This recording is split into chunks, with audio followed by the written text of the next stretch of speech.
Good evening, my friend. Welcome to the show. If you are watching live, thank you so very much for joining us. If you're watching on the replay, don't forget every Wednesday right here, 7:30 p.m. Eastern. I am Lou Mongello. You are my friend. Sit back, relax, grab a snack. Got a lot of stuff we got to talk about tonight. Excited to see you once again. Wednesday remains my favorite day. For a lot of people, it's Friday. For a few crazy people, it's Monday. Some people like Sunday during football season. For me, Wednesday, 7:30 is the night of the week that I look forward to. Well, Taco Tuesday is up there as well, but very, very close is box night. If you are watching for the first time, welcome. You are in the box. You are one of the box people. I see there are a lot of longtime box people back again tonight.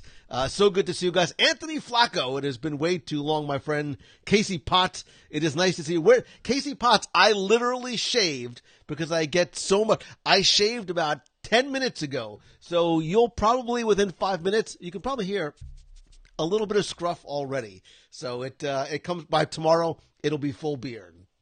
So, Jim O, always good to see you. Jack Fussell, Paul Clark. It's like Romper Room as I start going through the names. But there's a lot of you, so I'm not going to do that.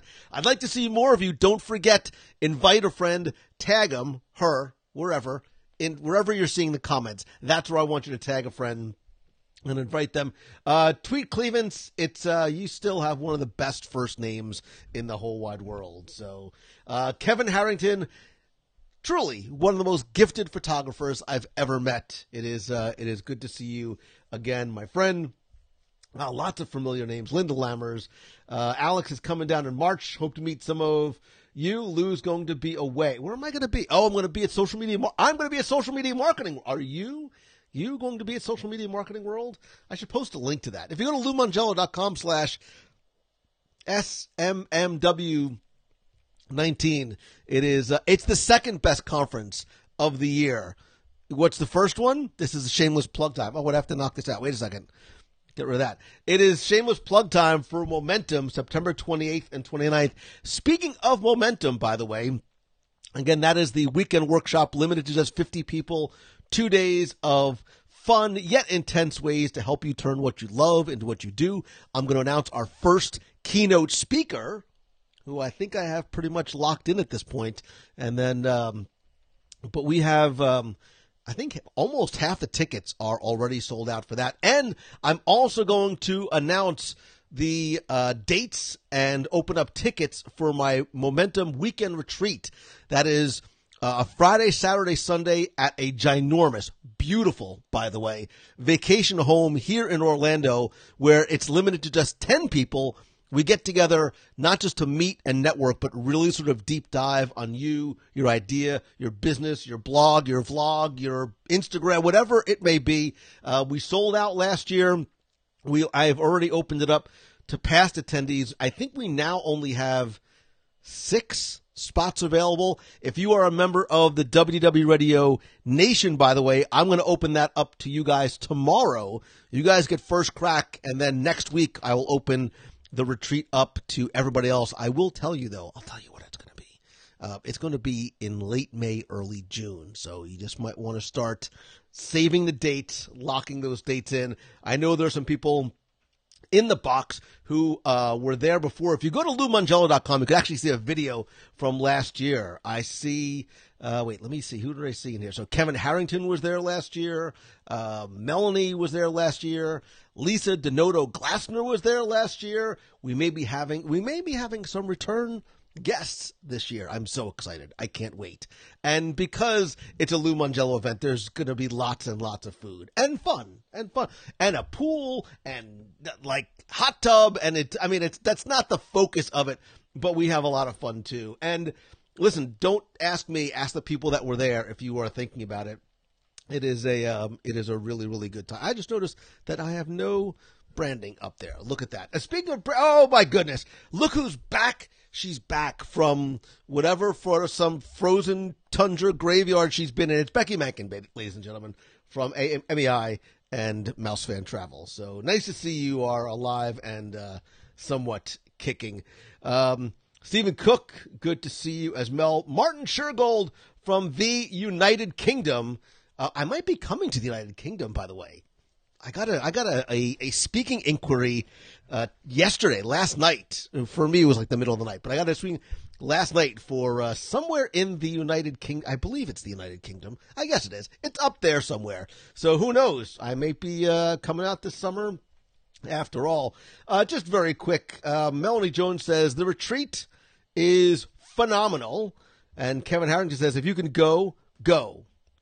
He says to go and listen to what Kevin Harrington says, because he is a smart, like the nicest guy in the world too. Like totally like hit it off, had a blast, and super nice, very very talented too. So yes, I will keep in touch about any potential trip out to a place that I cannot name as yet. So Bill Daniel is not a private audience with the Queen. John Jones had a great time with you guys. Those of you who are part of the WDW Radio Nation, thank you for joining us on. So we do a live video group call once a month. It's not just you watching me, because who wants to watch this? But we all get on a video call. It's like the Brady Bunch, but exponentially bigger. I think we probably had about 20 of us, which is a nice size because everybody gets a chance to chat and talk. And we were there for a couple hours talking a little bit about a lot of different things. So Stephanie Perry Bullock, it is nice to see you. Christopher Stank, it is not Epcot in the UK. It's somewhere, I believe it's the United Kingdom, or I'm wrong. It's over there. It's on that side of the world. So who knows? Fingers crossed. It's a place I've never been to before. So how's that? So, Melody says, welcome to the box, Matthew Woolley. Welcome to the box, any of you, all of you, especially if this is your, if you're a first timer in the box, raise your hand. Don't bother raising your hand because I can't actually see you, but raise your hand by letting me know that you are a first timer in the box. And first of all, welcome. Make sure you go into the Box People group after this call is over and introduce yourself, because that again is where the community exists. So, Alex Shiraki is a first timer. Welcome. Junie Bennett, you know how I think. New country, new foods. And I have had a very limited amount of food from this country, or that at least bears that country's name in front of it. I don't want to say too much. Fingers crossed, though. I'm really hoping. It is not your first time, and I will. Well, never mind. Let's see. Justin Dye. That also sounds like a superhero name too. Ashley Riggs. Donna Marie is a first timer from Alberta, where I have to assume it's incredibly, incredibly cold. Corey Bassett says we've got a great group over with our box people. Corey Bassett, longtime box person, longtime keeper of the box, and I am looking forward to. Speaking of you being a keeper of the box, got to talk about D23 Expo coming up in just a few months. It's scary how quickly time is. February is halfway done, and to that, by the way, happy Valentine's Day Eve to you. That is meant to be a non-romantic yet still loving and affectionate heart. Oh, Becky Mencken, by the way, look, I'm wearing my Society of Explorer and Adventurers t-shirt. I would say it's in your honor. It's in your honor. I'm wearing it in your honor. How's that? Never been here before or played poker or shot pool. Oh, Becky, the one thing Becky has not led is a sheltered life. She is the antithesis of sheltered. She's the most de-sheltered, unsheltered, non-sheltered. Never mind. Not sheltered at all. Not sheltered at all. Michael Kemp, yeah, so Michael Goldschap, there's a few things that I want to talk about, and that certainly is one of it, because there's certain things I want to chat with you guys about that came up in today and the last couple of days, and really because I've seen a lot of the reactions online. I've gotten some reactions via social and private messages. I was actually Martin Shergold, I was actually supposed to be on BBC Radio tonight, but my schedule got a little messed up in the middle of the day today and had to reschedule, and it might not happen at all, but we were going to talk about some of the new trailers that came out. And so I really want to hear, let's start with today, and we'll work our way backwards, because today, as you know, unless you've been sheltered like Becky, who has also been frozen, Cindy Motsteppen, always nice to see you. The Frozen 2 teaser trailer, a short trailer. It's only, I think, let me see, it's only about 50 seconds or so, somewhere around there, about a little, just over a minute and a half or so. The Frozen 2 trailer came out, and I absolutely want to hear from you, either in the chat or if you want to call in. I'll open up the phone lines, and you guys can let me know what you think. A very, very different trailer than what we had, especially if you think back to when the first Frozen trailer came out.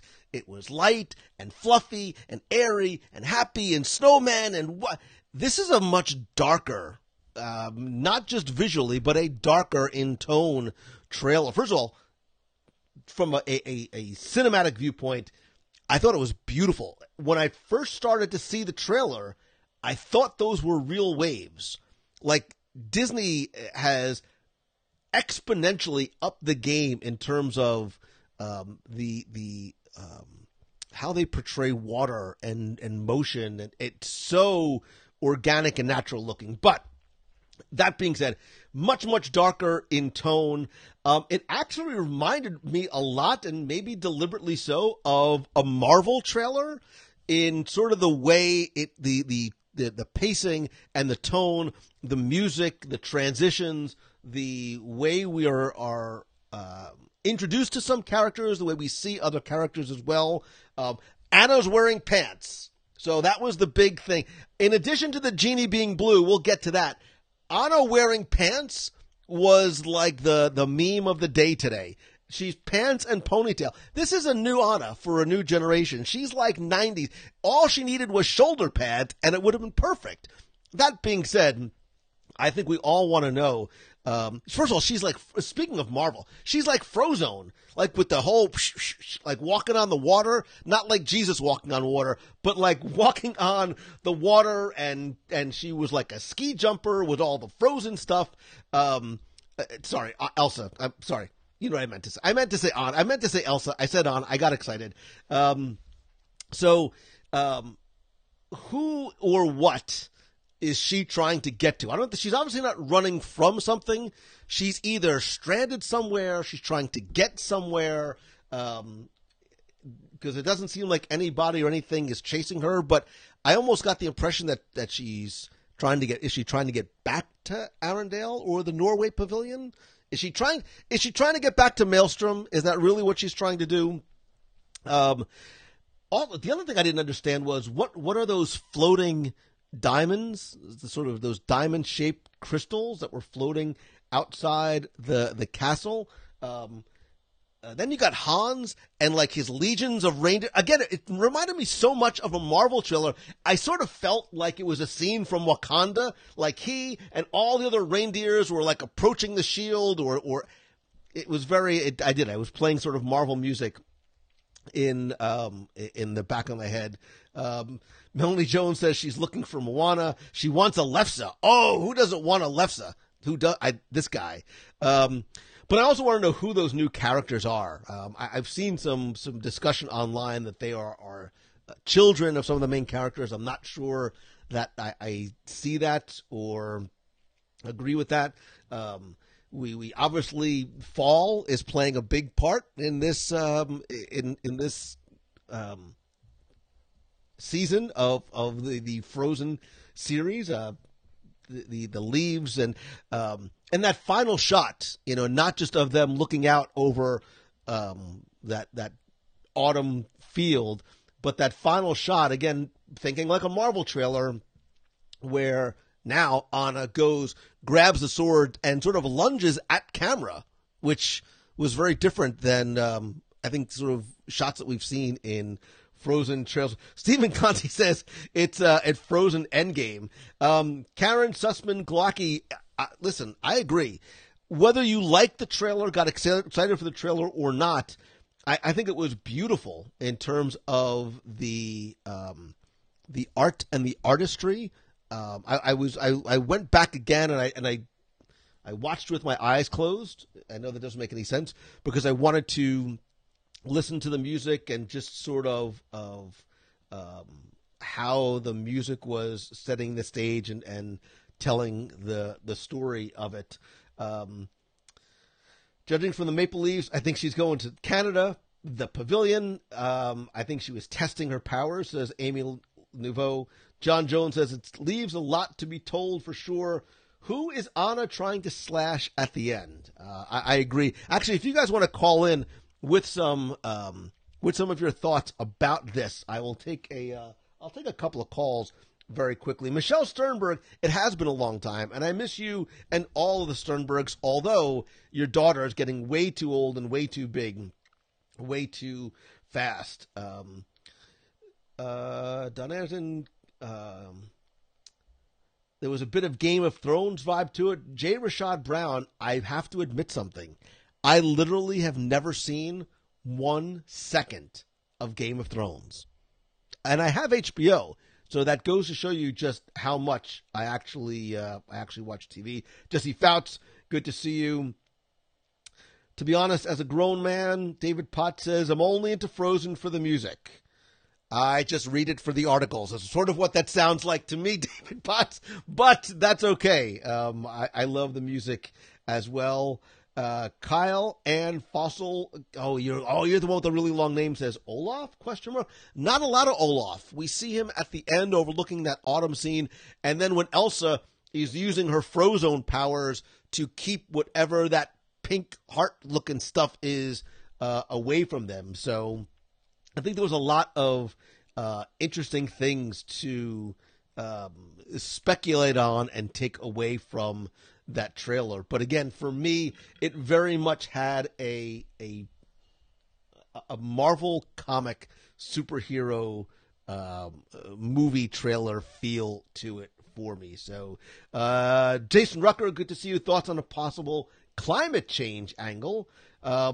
Possibly. I mean, that very much could be part of it, especially because of the leaves feature prominently the way the sky is so dark, and it's very like apocalyptic. The way those waves were moving in.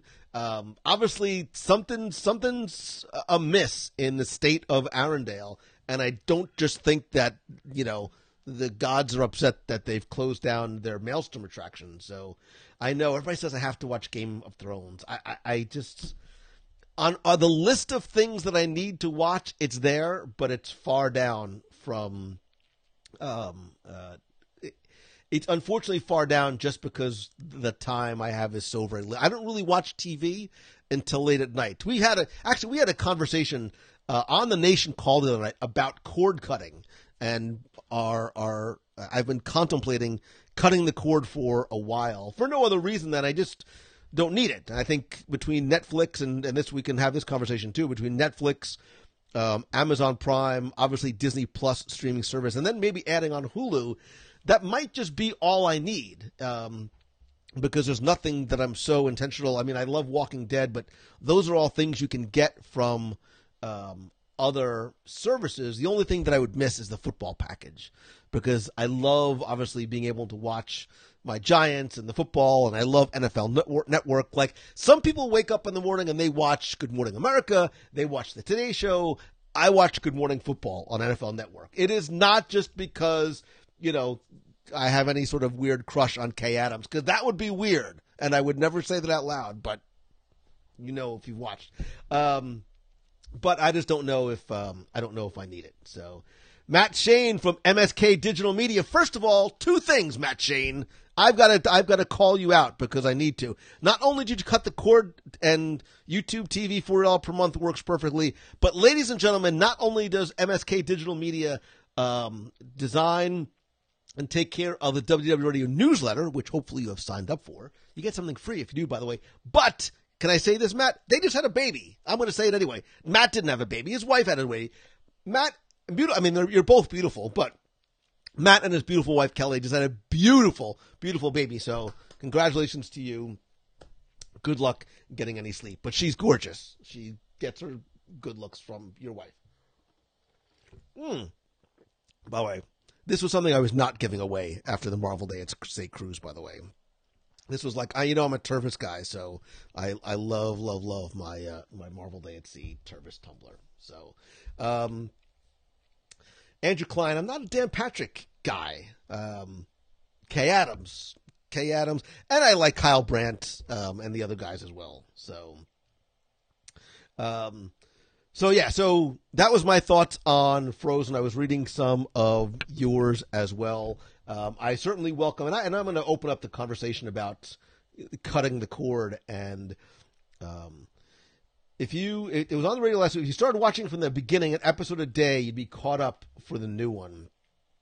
I'm afraid of that. I'm afraid if I start watching Game of Thrones, I'm going to get hooked on Game of Thrones. There's still so many things on my DVR. I haven't even gotten to Netflix or not even close to Amazon Prime on the things that I have in my queue that I'm still seeing the Black Mirror movie. There's a lot of stuff I have to catch up on, but there's a lot of stuff here and there that you can't see that takes precedence. So by the time I get to bed late at night, I start putting something on the DVR and I'm out in moments. So Emma, Leanne, Alder finally got to catch a box light here in the UK, just a little late. It is nice to see you as well. Carrie Zaray, it is nice to see you. Keep in touch. Let me know how things are going with you. Hulu is how I keep track of Game of Thrones. Let's turn this down. It's still waiting to watch the MASH finale on his DVR. There's a lot of things I'm waiting to watch on my DVR. I'm never going to get to it. And that's why I'm just sort of like, well, I might as well just, cut the cord and see. So I keep saying to my family, starting on a Monday, we're going to go a week without watching anything on DirecTV and see how it works, see how it actually plays out for us. So, Joanne, Celebrity Big Brother, not the show that I am watching. There's not Nick Murphy, man. Hey, good to see you, brother. Long time. Let's see. I love Netflix. Read the books, cut the cord, still manage live TV package via streaming. That seems to be the way it is. Look, I don't watch the news, so because it's nothing but bad. So why bother with that? That's why I kick my day off with Good Morning Football. Although it's during the off season, there's not a lot going on there. So I just put the DVR on in the background as I have my coffee. So Kevin Harrington cut the cord for 4 years. I'm thinking about it. I'm close. It might actually happen just because I just don't need it anymore. So John Jones is Amazon Fire, Sling and Netflix. I mean, you cut your cord for that's like we were talking the other night. I won't call you out, but you know who you are. I haven't had a home phone in probably 15 years, and I still know some people who keep their home phone. I guess it's like a security blanket. It's like Linus. Is it Linus and his security blanket? Luis Ramos, I was watching Manifest Man. I was totally down with the idea. I was like trying to buy into those first few episodes, and not a lot was happening. So I gave up after sort of literally fast forwarding through episodes because nothing was happening. So I've pretty much ditched that too. Incredibles 2 is on Netflix. I know what I'm doing tonight. Incredibles 2 is on Netflix. Black Panther's on Netflix. Ragnarok is on Netflix. Black Mirror, it's not for the kiddies. It's a phenomenal show. Haunting of Hill House.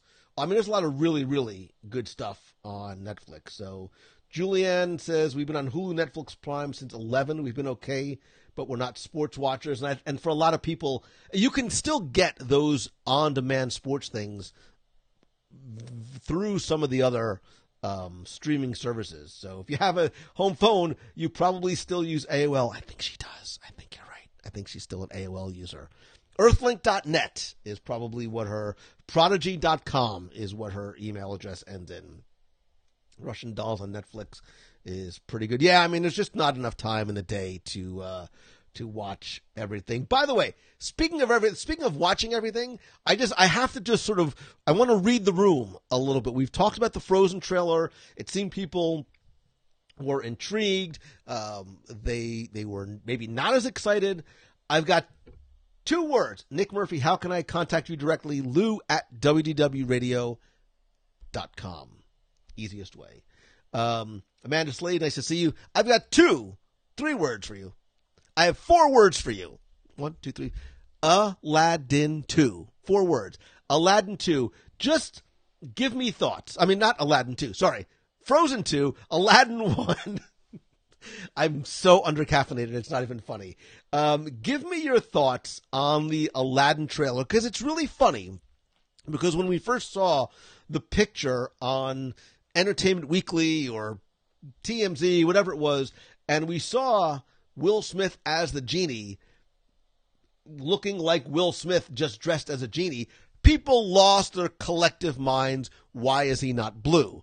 Now we see the Fresh Prince of Bel-Air as the blue genie, and people are once again losing their collective minds. So I see some people. So Andrew says I'm a little concerned with Aladdin. Fernando Gomez says I'm not sure about Will Smith as the genie.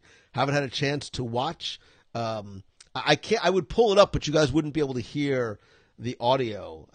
Aaron says I'm disappointed. It looks like it's going to be beautiful, but casting, yikes. And that seems to be the issue. And I think the issue is potentially multiple fold. And look, we might see this movie and months from now go, oh my God, I can't believe how great Aladdin was.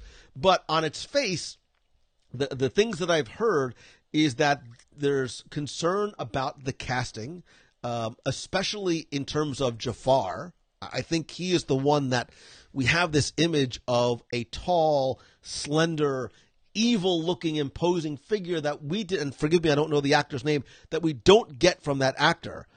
The Aladdin, I've heard terms like he's very pedestrian-looking. Jasmine looks lovely, but the Melody Jones says, I'm not feeling it.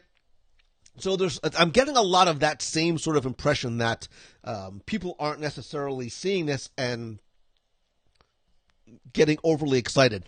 This is the difficulty, I think, that Disney runs into when you translate an animated film, especially one where color is so, and I don't mean color of skin, I mean color, the way it's used in that film is so important.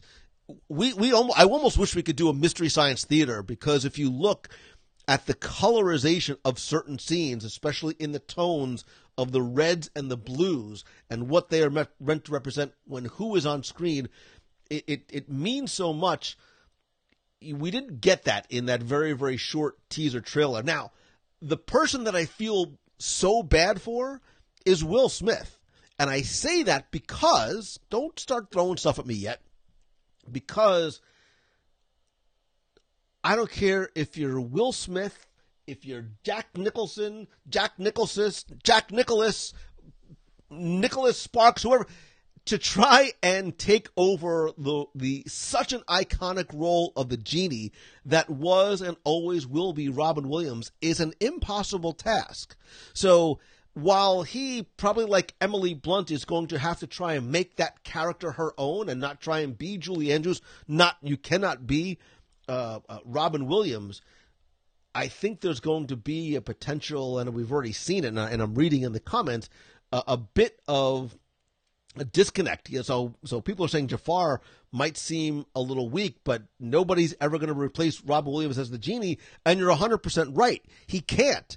He's got to make that character his own, and he not only has to be a good genie, but he's got to be a good enough genie to make you forget how flippin' incredible Robin Williams was, right? That's a hard task. I don't know that anybody can do that. And if you think back in terms of iconic Disney roles, Genie and Mary Poppins are probably two of the biggest ones where you would say nobody could ever portray those roles the way the original actors did. We never saw, obviously, Robin Williams on screen, but the Genie was Robin Williams. I mean, in so many different ways. So Jason Miller says, Robin's the only genie for me, but we're going to see. I'm going to have to give it a shot before I judge, says Rob James. I've enjoyed the live movies. I think I'm going to like it, says Darlene Nagy. And I think that's what a lot of people are saying is, look, it's just a teaser trailer. I have to trust in the process. I've got to trust in what is to come. It's tough sometimes to gauge a film based on a teaser, and I think we can say that for a lot of movies, including things in the Marvel Cinematic Universe. But I think this trailer is going to have to win people over as we start to see more, and help us to not forget but put to the side that ingrained mental image that we have, and in our not just in what we saw but in what we heard in Robin Williams being that genie. I give Will Smith a lot of credit for taking up the torch for that role. It's going to be really interesting to see how it plays out. But I was very curious to see. People were freaking out when Will Smith was black, and they were freaking out when Will Smith is blue. I think he looks better blue. I think he has to be blue. We've all seen memes that Will Smith looks like the Smurf. He looks like Thanos. He looks like all these other different things. But we're going to – this is definitely going to be a wait and see, I think, for a lot of it. And I think Melanie Jones, I think you're right. Because Robin Williams ad-libbed so much of it, that's going to make it hard to emulate. And I think we were saying this on the Nation call on Monday night, is they have hours and hours of unused Robin Williams dialogue that they cannot use. From what I understand, and this is very much hearsay, there's almost a moratorium on being able to use any of that anywhere for 25 years. I think Robin Williams was very protective of that, didn't want it to be reused in a direct-to-DVD type of movie or things like that. So we probably won't get a chance to hear or see a lot of what is probably brilliant classic Robin Williams dialogue that literally was on the cutting room floor. But, and a Stuart Sternberg, I think that's a great analogy. It's like Willy Wonka all over again. I could never see Johnny Depp in Gene Wilder's iconic role. I said this on Monday night when I started to watch the Johnny Depp Charlie and the Chocolate Factory. After 20 minutes or so, I turned it off, and in order to cleanse my palate and clear my eyes, I had to watch Willy Wonka to get that Gene Wilder back. They were very different portrayals of that character, but, Willy Wonka will forever be Gene Wilder for me. He will never be Johnny Depp. So, and Amanda Bonner, you're right, Robin Williams was absolutely a comic genius. So Heather Demon says, I think Will Smith will be great. The CGI just looked a little creepy to me. I still want to see it, though. Look, it's also very early in the production process. There's still a lot of tweaking that'll happen over the next few months. So we're going to have to see. Mike says, Wilder's Wonka, Williams is Genie. I don't think anybody's going to disagree there. And that's why I give Will Smith credit for taking that up, because it is such a difficult role to try and pick up the mantle on. And we had a long conversation on Monday night in the Nation call. And this is why I like those so much more, because everybody gets a chance to participate without having to just read the text in terms of the live action remakes of so many films, right? We have Dumbo coming up this year. Dumbo is another one. When I saw that first trailer, when I saw Tim Burton, I was like, eesh, other than Beetlejuice, I'm not really a Tim Burton kind of guy. As more trailers came out and I saw more of the cast, I became more interested in it. But there's clearly a trend that is happening now with remaking some of these classic animated films as full-length live-action feature-length films. And I say live-action because when you see things like Lion King, where there doesn't appear to be any live actors on screen, it is a live-action. It's just a better animated version of the hand-drawn animated classic. But it'll be interesting to see when things like Mulan are done live action, when Aladdin is done live action. There's a lot of talk about some of these other films that are going to be made into live action features. Look, I honestly, in the interest of full disclosure, I've never seen Cinderella because there was nothing for me that was compelling me. One day I'll put it on in the background. I haven't seen Beauty and the Beast, the whole thing. Beauty and the Beast for me was that animated film. Like, that was one of those perfect, near perfect animated films that didn't need a live action version. So I'm going to go see Dumbo. I'm going to go see Lion King. I'm certainly going to go see Aladdin when it comes out. But it's been very interesting to watch the conversation take place as these two trailers have been released over the past week or so. Christine says, I'm not interested in Dumbo. I just remember it being so sad. There's a lot of those Disney movies where the stampede scene in Lion King, right there. All the feels, lots of tears. I'll have to do that top 10 set. No, nobody's going to want to listen to that. Maybe that's more of an article. Top 10 sad moments in Disney films, because there's a lot. So my favorite live action so far was Pete's Dragon, says Amanda Bonner. So again, Amanda, for me, and I heard Pete's Dragon was very, very sad, and I have not seen that as yet. Again, it's in the queue, but I grew up on the live action / animated, I was going to start singing the boop, boop, boop, boop, boop, boop part from Pete's Dragon. But it was one of those that I didn't felt that. Now, that being said, I was pleasantly surprised by The Jungle Book. I didn't think I was going to like it, but I did. It's not something I watch all the time, but I enjoyed it. I'm sure I would like Cinderella. I'm sure it's a beautiful film. Same thing with Beauty and the Beast. But, it'll be very interesting to see with so many more of these live action remakes of animated classics coming out. Will there be, from a consumer point of view, a sense of saturation or oversaturation, much like I think happened with Star Wars, and that's a separate conversation for a separate day. But Jim Muir, nice to see you as well. I like Jungle Book. Husband didn't, says Cindy Mosteppen. We won't even get into conversations about things like the Haunted Mansion movie, although it's not a remake of an animated classic. It's one of those that I wished would have been so much better. But yeah, there's a lot that's coming up in terms of some of the live action. If you look, even in terms of animated, I think a lot of us were in agreement when we talked on Monday night that the ending of Toy Story 3 was the ending of the Toy Story saga. I don't know what new story needed to be told to have a Toy Story 4. Like, I'm going to go see it, and I dig it, and I love the fact that obviously it needs to be original cast, etc. But, was it a movie that needed to be made? And I have to assume that there was a story that was so compelling that they felt it needed to be told, and for those actors to come back and do it. Not that I know Tom Hanks, but I feel like I know Tom Hanks, like from Bosom Buddy days. No, not Bosom Buddies. Wait. Oh, when they were dressed. Oh my God, it just jumped out of my head. Was it Bosom Buddies? When they dressed up like, girls so they could live in that hotel. Oh my God, what's it called?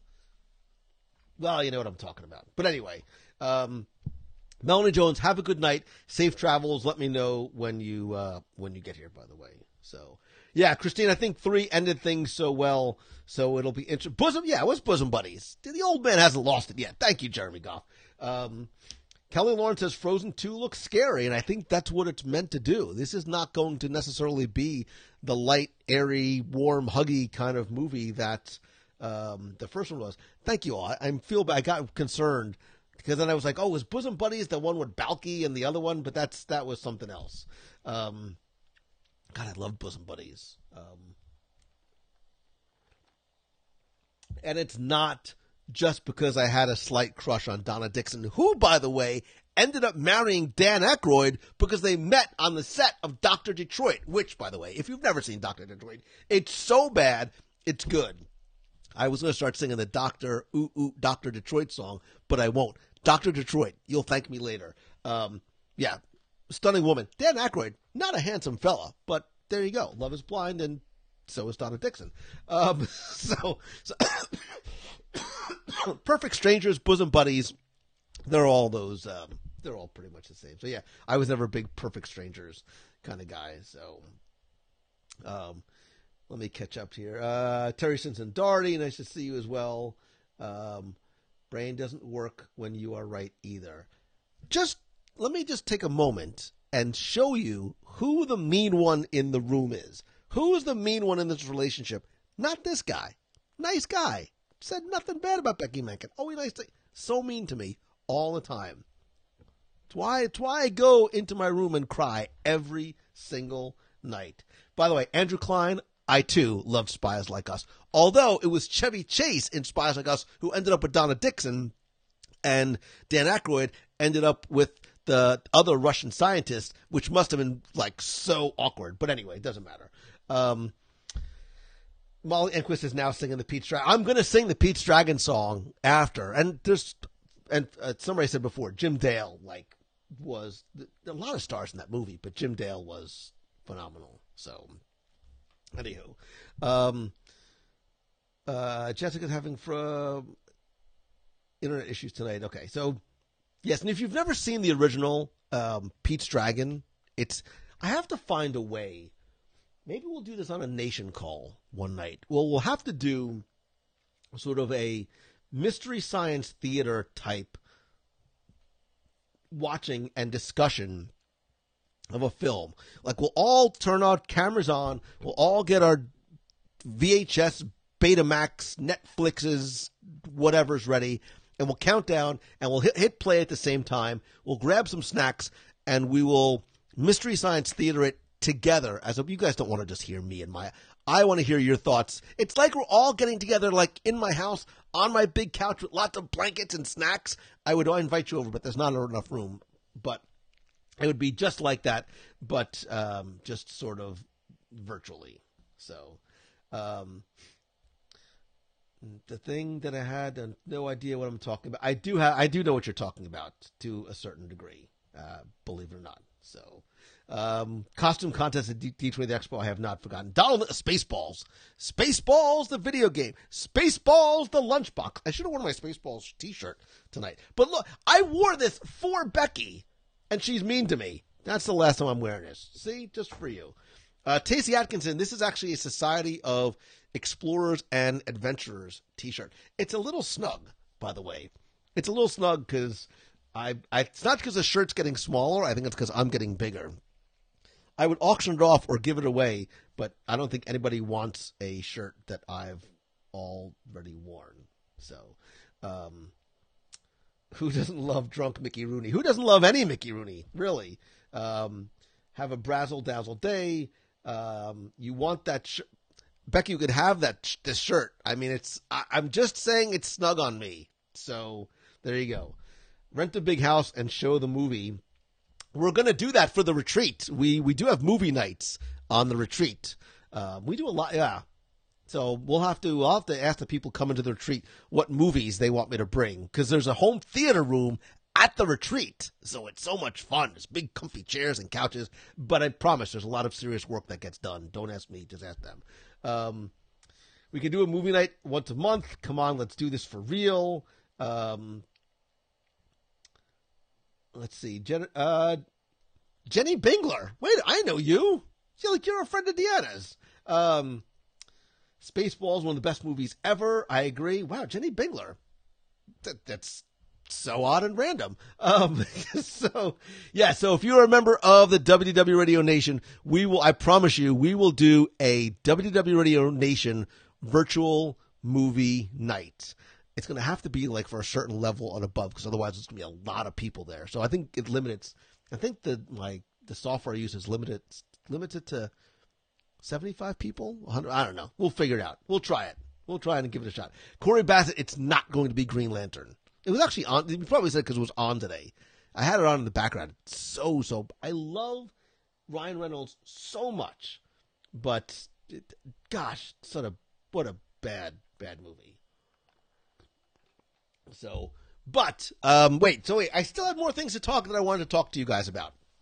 So, I want to go back to, Disney for a second, because I was at one point going to talk about, and sort of use as a jumping off point. I had been noticing, So what nation level do you have to be in for group calls? I think you need to be bronze, silver. I don't remember what I called the levels. Wait, I think you need to be. Wait, I got to tell you. I think it's. I don't know. Is it the $10 a month level? The $25 a month level? I think it's the 25. I think it's the bronze. I think it's the bronze level. I don't know what they're called. I forget. But you'll see.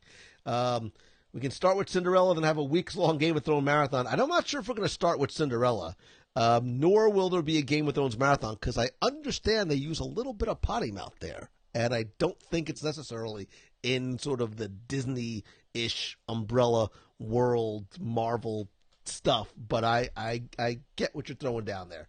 Van Wilder's good. Oh, so you guys want to do more things that are not just movies. So they're saying silver level. So yeah, because it might be because there's a bunch of people at the level right below. That might be a lot of people to try and fit into on my couch. Potty mouth and lack of closing. Oh, OMG. That'll have to be if we want to watch those kind of movies, that has to be on a different nation level altogether. Like that's going to be like the $50 level and above, and I'm going to make you sign a release that no one will get mad and or offended at me, and then we'll put on whatever you want. So, and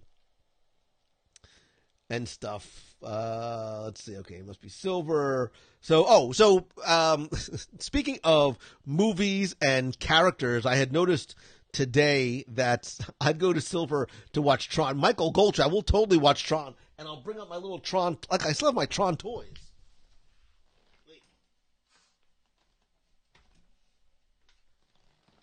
Like I don't mean Tron Legacy. Like I have my original Tron, and they still have their identity discs, which, by the way, they glow in the dark.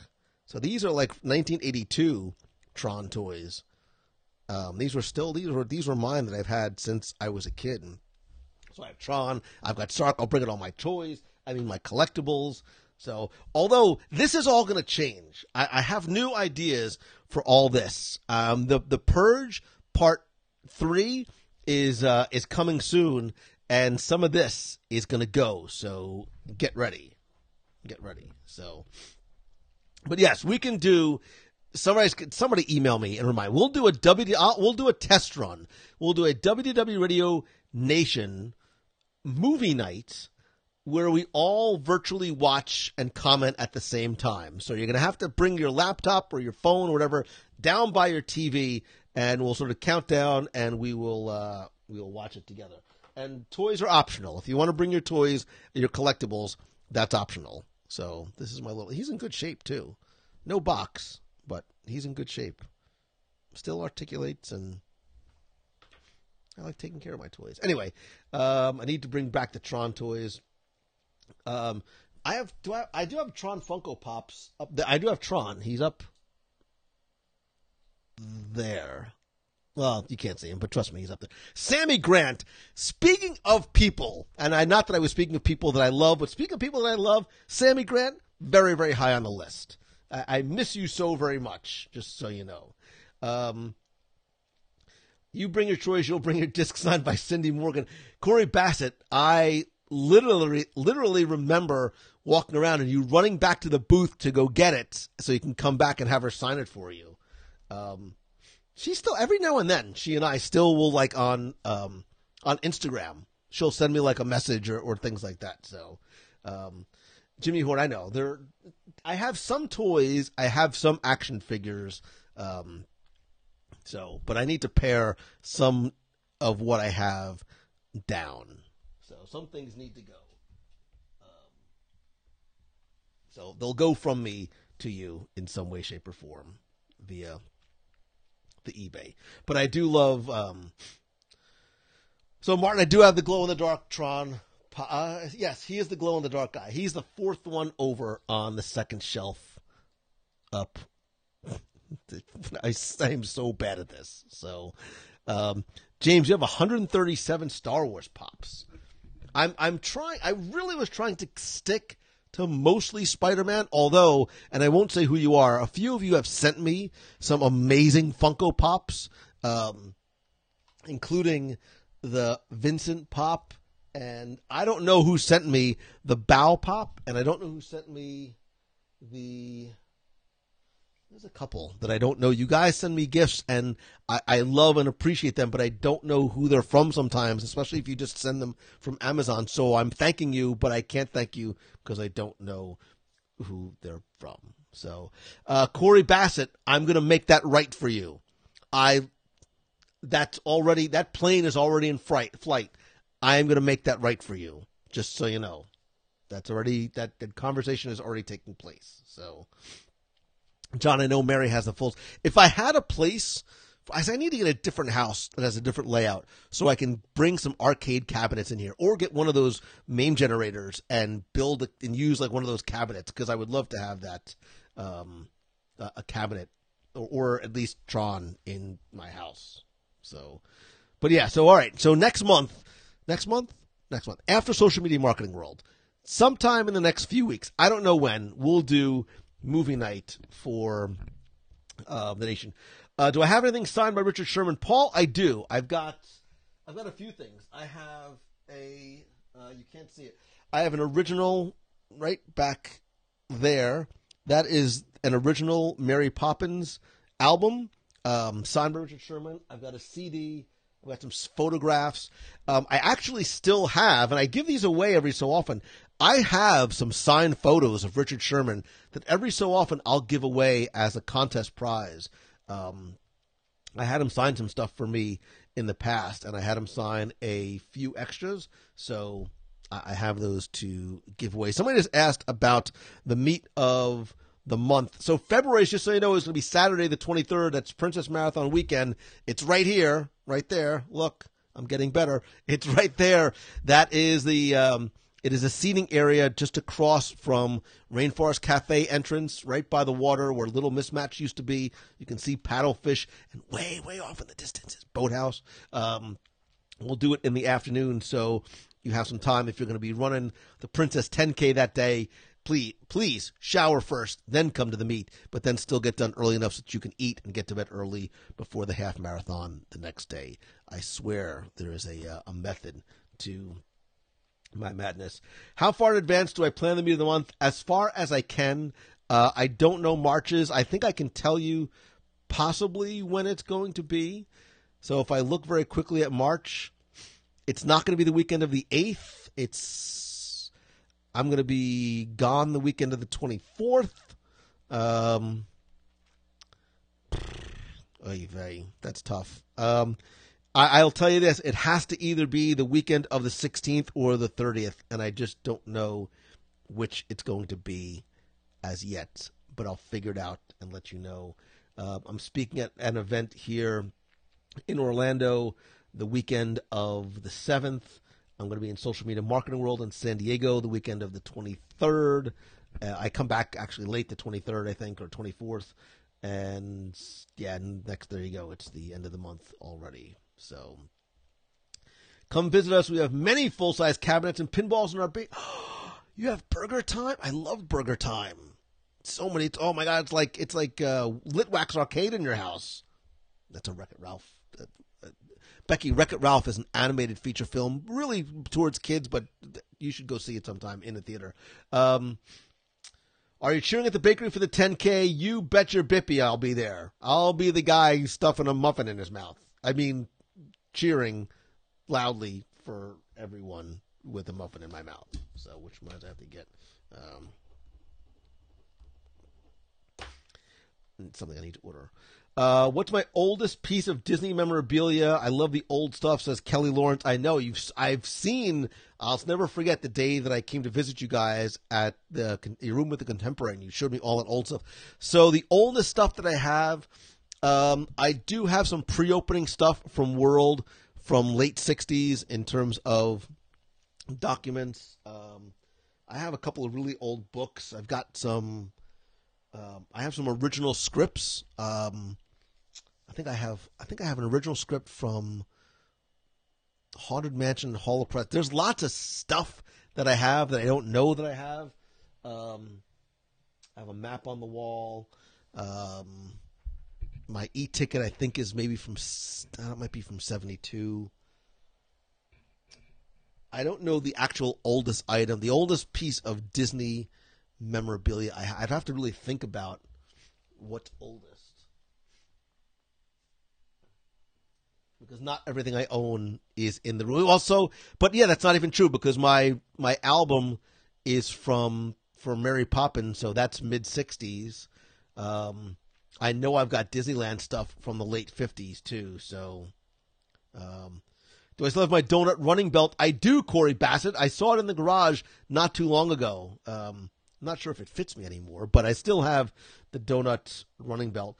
Jim Muir says, okay, I'm going to say it. March 13th, Lou, Boathouse, my treat. Reservation is at 6. Giddy up. Jim, you had me at Boathouse. Now wait, I'm literally going to look at my calendar right now. That's so very thoughtful and generous of you. I would just go just to make sure. Oh, but that's a Wednesday. Oh, we can go there and then do the show right from there. Thank you for that. Keep in touch as we get closer, and I would love to try and. You have to name the invisible person that I talk to, please, because right now that's it. That's the invisible person that I'm talking to is the Peter Pan silhouette on my wall.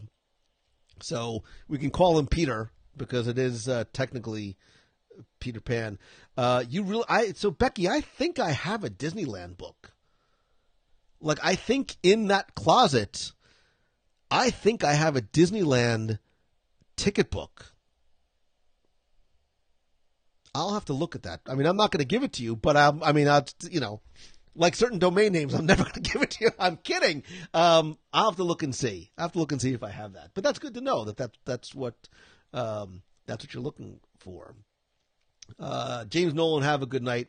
How many e-ticket books do I have? So I have a few. I have a few A through E ticket books complete. I have a framed e-ticket on my wall, right? Yeah. I have not been to the parks yet, so I have not seen Father George as yet. Janine says we probably have booklets from all different years, somewhere around here, but probably mostly A's. David Potts has a Disneyland ticket book, no e-tickets left. Yeah, that's the grail right there, right? I have to look and see. That's why I need to put this stuff up on eBay because it's going to waste sitting in my closet, not being shared. So I'll have to. I purged a lot of my collection about 2 years ago. I probably had easy 100 auctions of old stuff go up. That'll have to go up again. Oh, by the way, wait, very quickly, is Cheryl here? Cheryl Picard? I think I saw your name. Do not put that on eBay. I will. Becky, if I find that, I won't put it on eBay. I promise. Do I still think Kevin will be at Animal Kingdom in June? Tasty, I understand he's quote-unquote temporary, but I have to imagine that barring something crazy, he'll be there for the summer season. So, Chris, I still have my 20,000 Leagues porthole, and I'm still trying to figure out exactly what to do with it. So, don't try and sell your couch. I finally sold my couch, Judy. Somebody finally bought my couch. Heather has he just happened to come across almost a complete book. It's funny because not far from here, there's a little bit north, about an hour, there's a part of Florida where there's a lot of flea markets and antique shops and outdoor things like that. And every now and then you'll go and find somebody that just sort of is dumping, like their dad was a cast member or whatever, and they're dumping like old. I found like a really old script.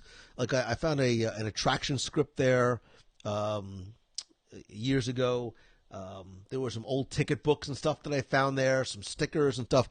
And the kid just didn't know. He's like, my dad was a cast member back in 71, and we're just sort of dumping all this stuff. Paul Clark, the thought was to put it up on the wall and put a screen behind it. I'm not that smart, nor am I that talented or creative, nor do I have the time or the wherewithal to do it. So it still sits in my garage. I found it not too long ago, still wrapped in the original sweatshirt. But yeah, some of this stuff back here is going to go.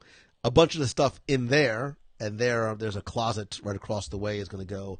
And I have a ton of stuff in my garage. I'm also going to get rid of a lot of my books. A lot of these books that I've kept for the years for research are going to go as well. I just don't have, I just don't go through them anymore. I don't have the time or the space for them. So Joseph loves finding and collecting. Oh, Joseph, man, how you doing, brother?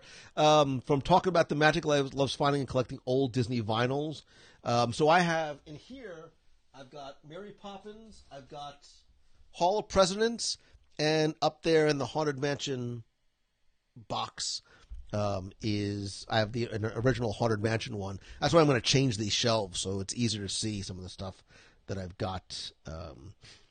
You made your portal into a cocktail table, which sounds great in theory, Donald. I just don't know how to do that. So, is the Griefs tape going up on eBay? No, that will be affixed to my chest in my casket right before they put me in the incinerator, because nobody needs to see the Griefs tape, nor will that ever be shown on a WDW Radio Nation movie night.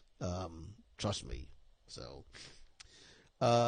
Julie Trandali, hi, Julie Dolly. I know I owe you an email. I have literally all weekend, that's all I did was work on email, like hundreds of emails, and I'm almost down to double digits. So I promise I'm going to get to you, and I know we'll get together and share a meal or something.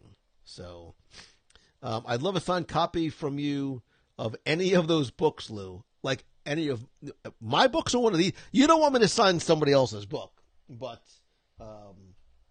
yeah, there's some that I'm going to keep and some that are going to go. Some of them are really old too.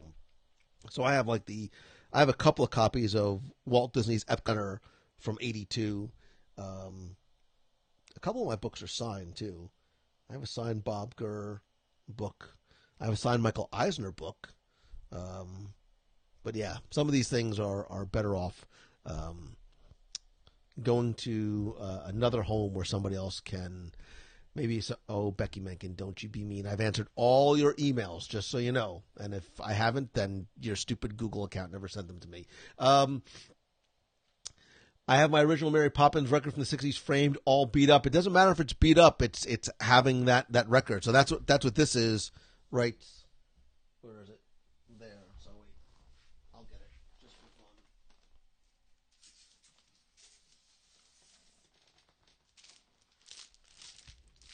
So this is one that I have from Richard.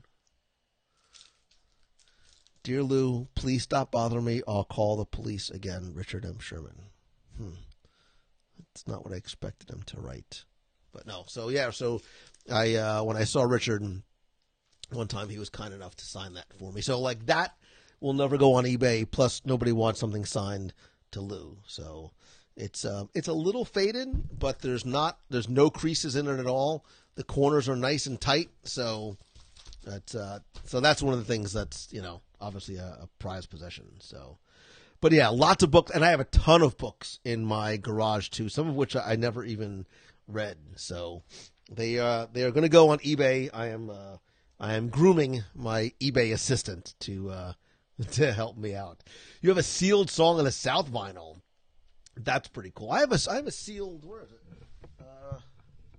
Oops.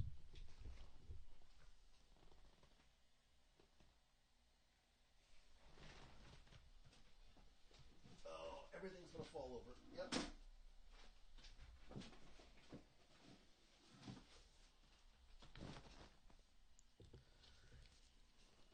So these were cool. This was a musical souvenir of America on Parade, and it was one of the vinyls that the record itself actually had the imprint of the image on it. So and I know the person that sent this to me, there's only a few albums made that actually had the cover art on them. So I wouldn't never play it on a record because you certainly don't want a needle to potentially scratch it. But this is something that somebody sent me, a friend of mine sent me years ago from his collection. So I think I have an Electrical Parade one around here somewhere too. So Somebody said likely the DJ I have the DJ handbook. I do. I have a copy around here somewhere. There's a few. There's a few floating around. So, Amanda Bonner still has her Mickey Mouse Disco vinyl album. Can you still sing any of the songs from it? That's the. What's my favorite Disney World history book? So there's a few, and we actually did an episode on. It was like a history of. It was like top 5 or top 10 Disney books, but I will tell you. It's really, really hard to find. There's not a lot of these out there. I was able to get a library copy. I paid a fortune for it way back when. It's called Florida's Disney World, Promises and Problem. It's Leonard Zender. I happened to find a nice library copy of it that was still in good shape. But it's a very, very detailed, somewhat academic look at the planning and the politics and Reedy Creek and the building. I mean, this was everything that's in this book really took place before park opening. I think I think it came out in 72. So I think that's probably, let's see, so they're talking about the energy crisis of 74. So yeah, it probably came out in then, and it was interesting to see Disney's plans for the future as well as his speculation for what the future. There's a lot of great photos in here, some that I only found in this book. As I was writing my first book, as if on cue, look at this. This is so funny. So here are some of my original notes that I took when I was researching my first trivia book, sort of footnoting where I was getting some of the information from, because obviously for me, when I was writing the book,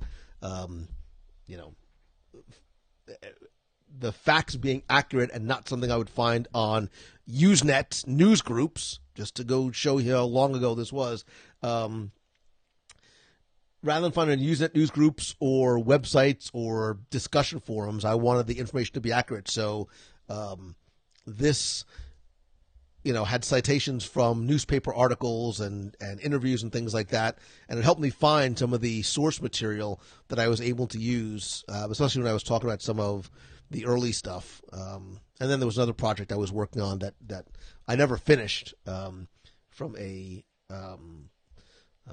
more historical perspective. That was a monumental undertaking that I obviously have not finished for a wide variety of reasons. So, because I have other stuff going on.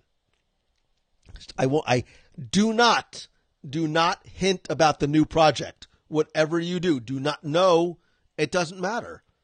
No, I don't say anything about it, because that's some of what you've been. That's why I've been so busy. Right. Just shh. Say nothing. Act casual. So there you go. So yeah. So my notes from my Giants, from my New York Giants thing.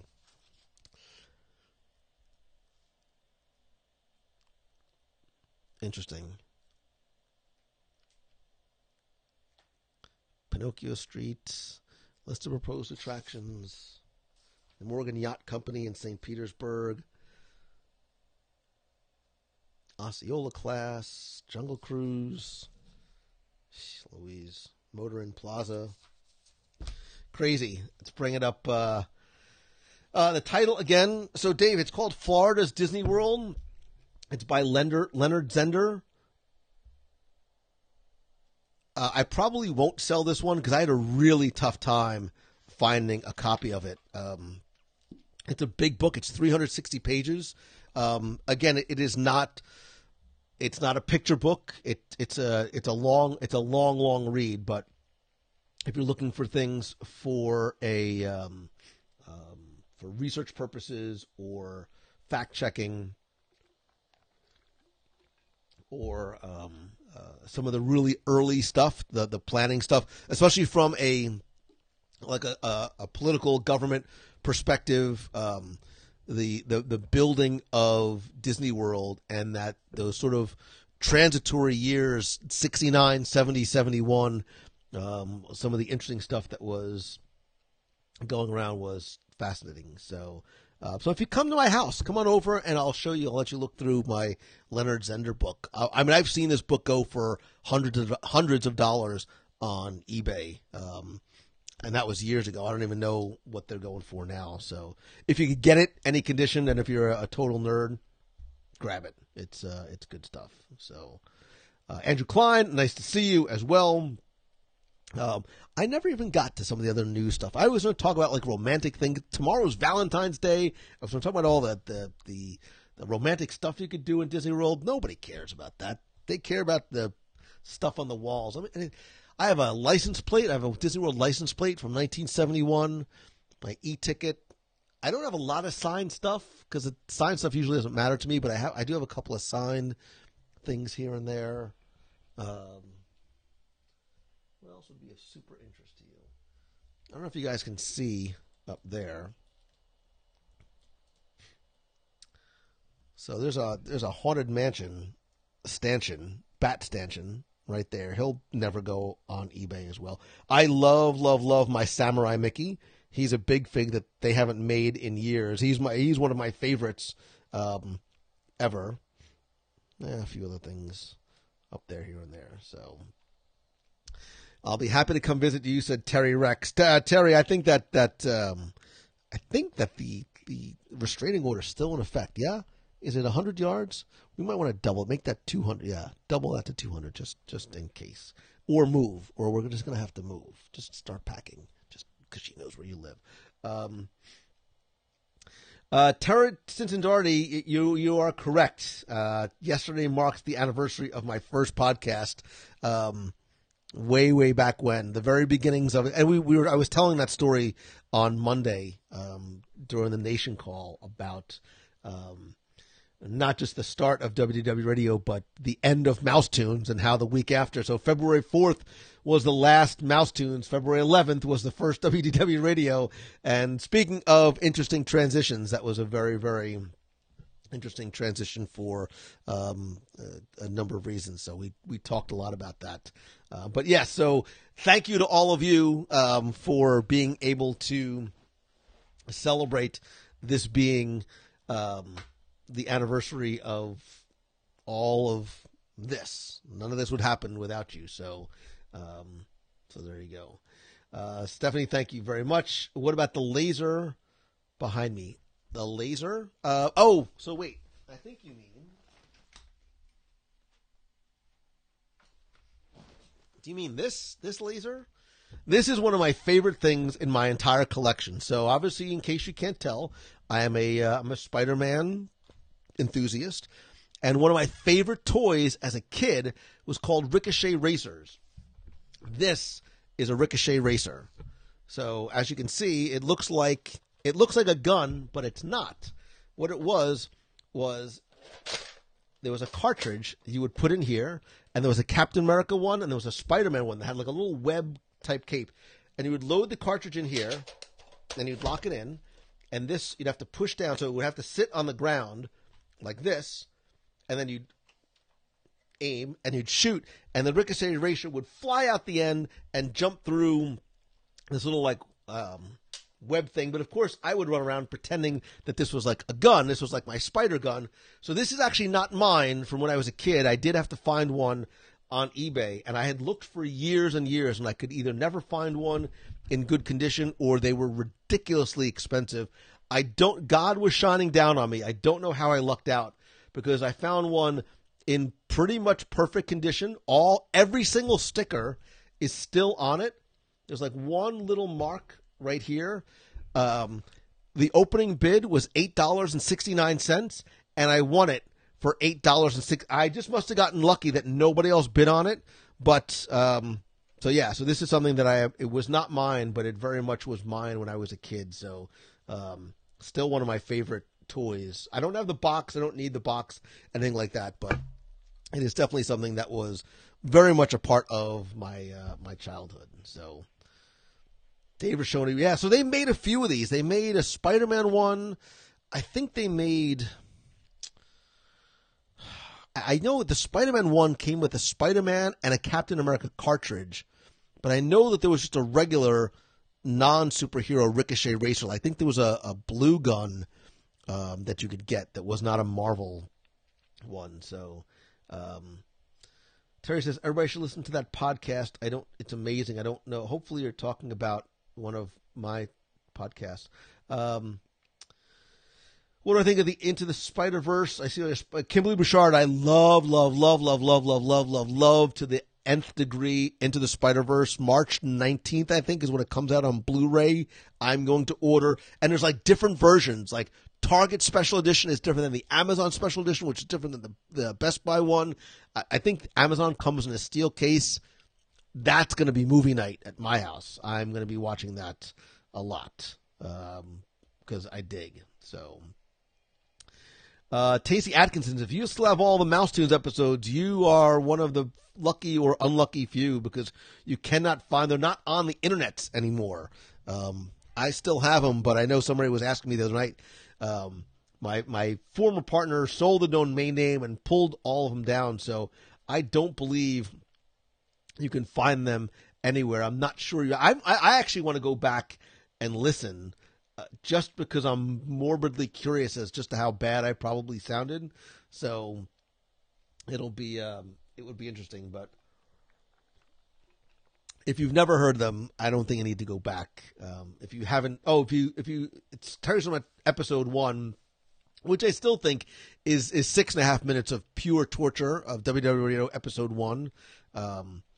But if you are so inclined to go back. So for the anniversary, go back and listen to episode 1 and then post in the Box People group what you think. That's your challenge for this week, is to go back to episode 1, post in the group your thoughts about episode 1, but please promise me that even if you go back and listen to that you'll still keep on listening. Because that 6-minute episode took me like 6 hours to produce, but there was a lot of production. I remember there was a lot of the radio tunes. I really spent a lot of time on that initial radio tune at the beginning, and then it was very much me reading a script, very monotone and monotonous, and probably trying to put on my deep radio voice, explaining to you what this new show WDW Radio was going to be, and how originally it had I used to have different segments.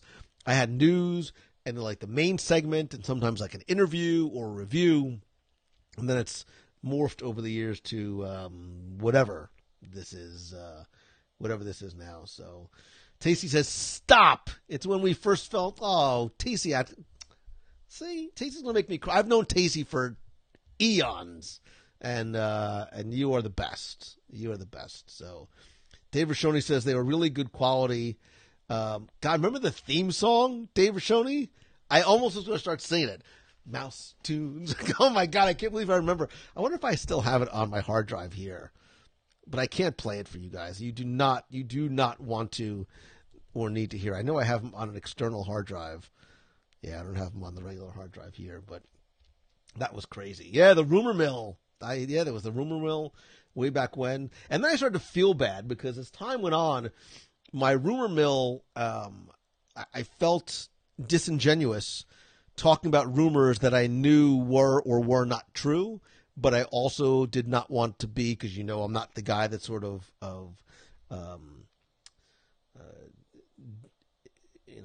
breaks news or secrets and things like that. And I'm like, I don't feel comfortable pretending not to know something. I mean, I still do that every now and then. There's some really cool stuff coming to the parks, trust me. But Amanda Bonner, shush. Dave Rashoni, of course you have it, man. Does little Timmy Foster tune in on Wednesdays? No, he does not. He can only take me in very, very small doses, which I think for most people is probably best. You don't want a lot of this because it's horrible. I let me see. Wait, hold on, because I actually have. Hold on a second. I have my external hard drive right here. Let me see. Oh, well, you know what? Actually, I can play it. Hang on a second. Let me see if I can find it. I have multiple external hard drives. I'm not sure if it happens to be the one that's on my desk right now. If it is, I will play you a little segment of Mouse Tunes. Let's see if it's here. Mouse Tunes. Let's see. Oh, wait a minute. Hold on a second. Oh, I have to listen to this. It just says Mouse Tunes intro. I'm so frightened right now, but I'll play it. Let's see. Yikes. Mouse Tunes, Mouse Tunes. It's time for this week's show of Mouse Tunes with our host Nathan and Lou. Hot people listening, Babylon is about to begin.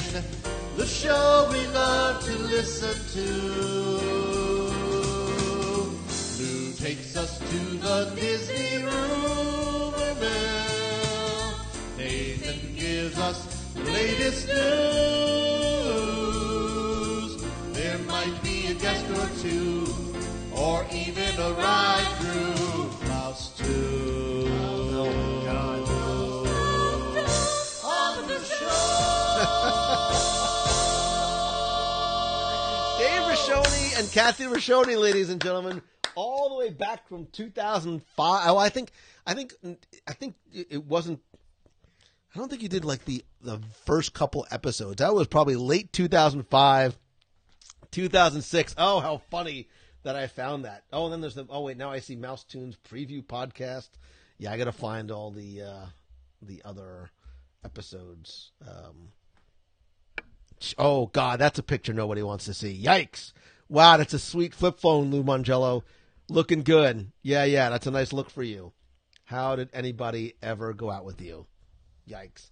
That, my friends, is Dave Rashoni, the good old days. By the way, DJRmusic.com. If you need a bumper, a jingle, a theme song, whatever, he is your man to go to. Wait, let me put this in here. So DJRmusic.com. He has been I'm going to get choked up, man. He has not only been the voice and the sound behind Mouse Tunes and WDW Radio, but more importantly, he has been a good friend. So, yeah, man, we've known each other a long time, brother. To the good times and the bad.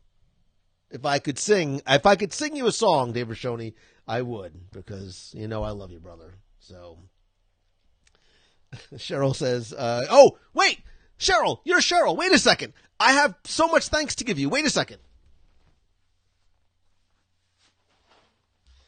Because the rest of them are downstairs, but I have to thank you so much. I don't know. I guess we were talking about it one night here on the show, and he says, oh, I have something that I want to, that you wanted to send me, and we talked about nostalgia, and you sent me not one, not two, not three, but 4 boxes of Quisp cereal and the little sausage-shaped crunchy corn flavors that they are. That was such a neat thing. I picked it up from my box last week. I have not seen Quisp in ages, and I'm going to have some. Oh, wait, I should open up this one. Wait, let me see. What is it? Literally from like 1979, or can I eat this? Oh no, it's actually from like around now. I can't believe they still make Quisp, even with little cartoons on the back. This is when cereal was cool. Like there was cartoons on the backs, or like a mask you could cut out, or little toys inside.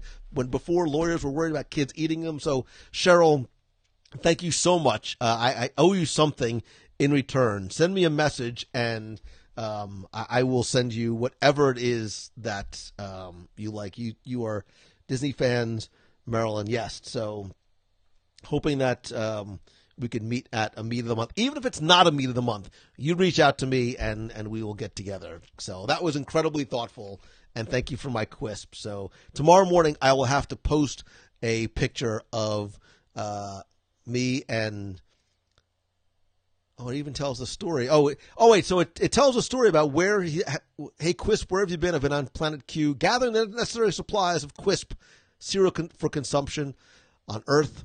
Is it true that you're back to stay? Only if Earthlings want me. In fact, it's getting tough to find a place to park space haulers carrying such vast quantities of Quisp cereal. You can find more at QuakerOats.com. So there you go. So Dave Rashoni, if I could show my love by sending you a box of Quisp, I would. Or just come over. We'll share something together. We'll watch a movie. We'll have Quisp on the couch. So there you go.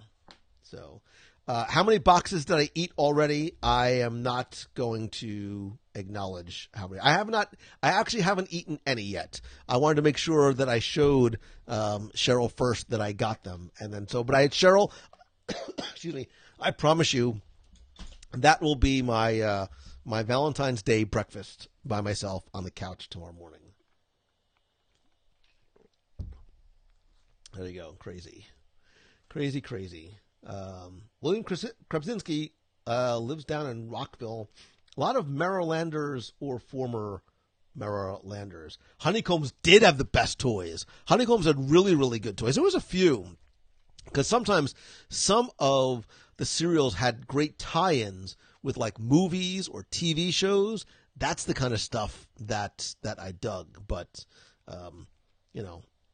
then they were worried about kids swallowing stuff and eating stuff. But I used to like open them up. We all did that, right? And we would sort of dig our hands all the way through because the toy always ended up at the bottom. So you probably didn't want to eat Cocoa Pebbles at my house because my grubby little 9-year-old hands had dug their way all the way through to get the yo-yo or the top that was all the way at the bottom. So Emma says, we don't have this cool stuff in the UK. I'm reading this in an English accent in my head. We only now are discovering Lucky Charms. Oh my gosh. You are so missing out on so many good cereals. Small hands could get to the bottoms easy. And then sometimes you couldn't get the bag back in the box and like your mom knew like, hey, come on, Lou, you open up the cereal. Now you wasted it because you sort of junk your hand all the way through. But yeah. I used to love cereal as a kid. Who am I? I still like. I'm like Jerry Seinfeld. I still like cereal. So, Joanne Wesley says my kids still love it. Stephanie Vick, I also miss cereal with prizes because that's like the reason why you got it. I mean, you like the cereal. Like nobody really liked Cookie Crisp. Well, my brother did. That was more of my brother's cereal. I was a Count Chocula guy. I was a Cocoa Pebbles kind of guy. I liked Quisp. There was a lot. We'll have to do a cereal. I'm going to do a cereal show one day. We'll sort of go on back down on memory. Open the box upside down, toy on top. Kelly Williams Bagley, where were you when I was a kid? I never even thought about that. Because it wasn't like the little thing, and your parents would have known. The Monster Series were the best. I was a Count Chocula. I loved Boo Berry was a latecomer, but I dug Boo Berry. Frankenberry, meh, not so much. Then they introduced that other, like, weird fourth one, who, like, didn't really count. It was Frankenberry, Count Chocula, Boo Berry, and then there was, like, some add-on one, which was just a money grab, I think. I don't remember who he was, but. Fruity Pebbles. I was more of a Cocoa Pebbles. Smurfs were a little bit too late. Captain Crunch, I only ate for the Crunch Berries. Cookie Crisp got too soggy. It was about fruity. So Cookie Crisp was literally just like stale cookies. I was not a big Cookie Crisp. My brother loved Cookie Crisp cereals. I still like Apple Jacks. A is for apple. J is for Jacks. Cinnamon toasty Apple Jacks. Need a good breakfast? That's the fact. Starting out with Apple Jacks. Apple Jacks. Apple Jacks. I watched a lot of Saturday morning cartoons, by the way. Didn't date very much. Watched a lot of cartoons. That's how all this ended up happening. Yummy Fruit Brute and Yummy Mummy. Joseph, that's exactly it. Fruit Brute. That was a money grab. Peanut butter Captain Front. I would put spoonfuls of strawberry jelly on Frosted Flakes with cream. I've never heard. Kelly Lawrence, Sugar Pops were Super Sugar Smacks first, and then they changed the name because they realized kids shouldn't be eating all, and they took the word sugar, so then they became Sugar Pops, and then they became like Super Pops or something like that. They're still Super Sugar Smacks or whatever they are. Those are, oh gosh, they still, and there was like the little bear or something on the front with the blue, it was like a bear, but he had a blue sweater on. I need old cereal. I need to go find old cereal just for the nostalgic purposes. Apple Jacks are a special treat on family. So Apple Jacks are one of those that you can just eat like with your hands, like eat them dry. I used to like going, oh my God, I'm going to cry. I used to like going to Pathmark with my mom. Oh, and we would buy those little boxes of 6 or 12 packs of cereal that were the multi-packs and had all the different ones. And it was awful because there was only like 4 out of 6 or like 9 out of 12 that you actually really wanted, but you still had to eat the other ones anyway. And oh God. And then you used to be able to open up so if this was like a little box, you'd open it up from the side and you'd be able to, and it had like a slit down the middle and you could pour the milk in and use the box as a bowl and then just throw the whole thing away. Remember when this was a show about Disney World? Way back when? Now there's the fat 50-year-old guy crying about cereal when he was 6 years old. And yes, I'm famished, by the way. David showing me nobody's playing Kingdom Hearts at this point. David's Sufer, Sugar Bear. Not my nickname in high school, but actually the name of the cereal that I used to like to eat. You can still get Apple Jacks. You can still buy Apple Jacks. They don't taste like apples. Don't. Family vacation road trip meant the multi-pack, right? I love the See, tomorrow morning I'm going to Publix. That's what I'm treating myself for Valentine's Day. I'm treating myself to kitty cereal. Oh wait, never mind. I'm going to eat my Quisp, and then I'm going to buy myself as a special treat. I'm going to see if Publix has those little boxes of cereal, and I'm going to sit on the couch and eat cereal all day. Because that's a really smart, productive thing to do. Let's see. I love the cereals. Multi-packs. Bring back the box bowls, right? It's time to break out the 80s music. I find that Facebook does not like when you play copyrighted music. Just an FYI. Jeremy Goff just pours milk right into the box. I did. Chrissy, I liked Honeycombs. Honeycomb's big. Yeah. It's not small. No. Honeycomb's got a big bite. Big taste with a big bite.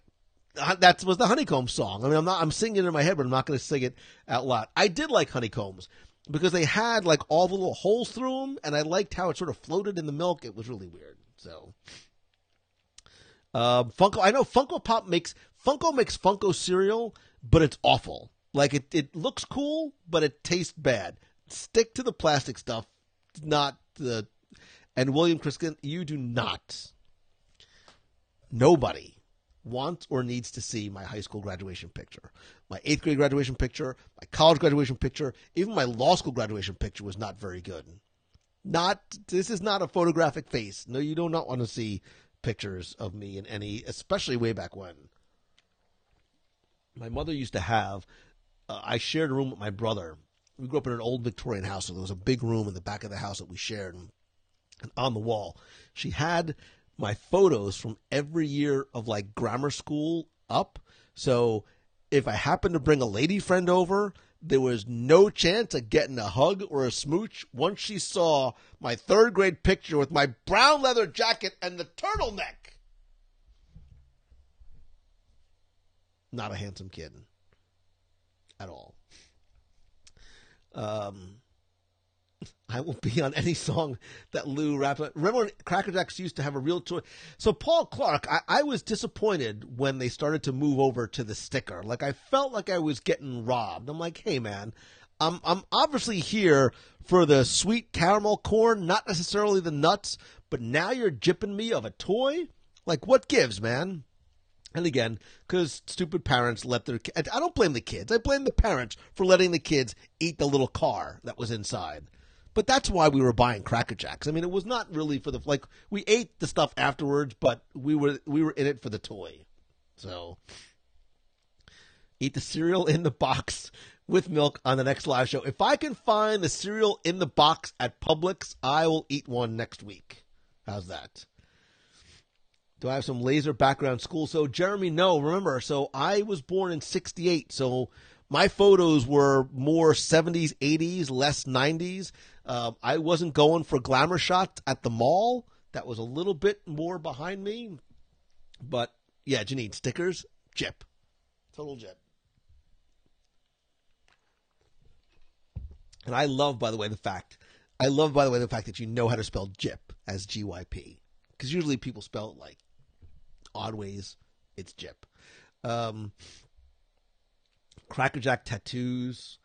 So, Barkley, when you say Wonder Balls, do you mean like the clackers? Remember the clackers? It was like it had a little handle and the two V-shaped things with the balls on the end. You used to like clack them and like whack people in the head with them. Those were like bolos. They were like super dangerous. I miss the days of dangerous toys. That's why I love. Wait, I actually have.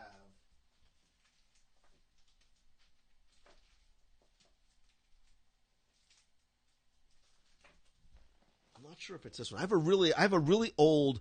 So I collect old Spider-Man comics, like the original run of, like the 60s, 70s. I love the old ads and seeing some of the stuff you could buy from there. That's why I don't like getting the digital reprints. Like if you're a comic book fan, I like to read comic books. The digital reprints, like on your phone, don't have the ads. I like getting the original ones because I like the way they feel. I like the way they smell. It reminds me of my childhood. But I dig the ads that were inside. First of all, Charles Atlas, I'm still a 98, well, I'm not 98 pounds. I'm still a weakling. So that was a ripoff.